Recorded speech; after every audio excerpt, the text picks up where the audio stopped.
Welcome to the Slop Farm. Enjoy the video. In this video, I will show how to reset oil life on 2015 Chrysler Town and Country. Full guide. Park the vehicle on level ground and engage the parking brake, then turn the ignition to the run position without starting the engine.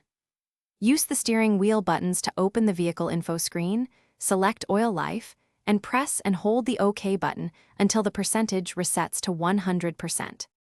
Turn the ignition to run and make sure the dash is fully active and not asleep.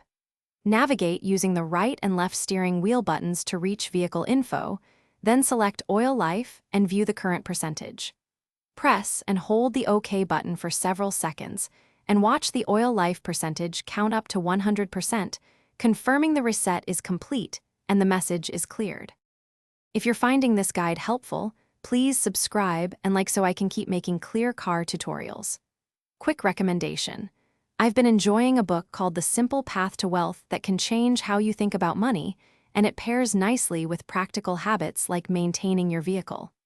Check the description for the link and other deals, grab a copy if you're curious, and now let's get back to the video. If the oil life reset does not take, turn the ignition off, wait 30 seconds, and repeat the exact sequence of menu navigation and OK hold. Verify the battery is healthy if digital displays are dim or unresponsive, and ensure the steering wheel controls register button presses. If the change still fails or the oil change reminder persists, have a technician at a trusted shop or dealer perform a diagnostic scan to address underlying issues. Thanks for watching. Consider subscribing if we helped you today.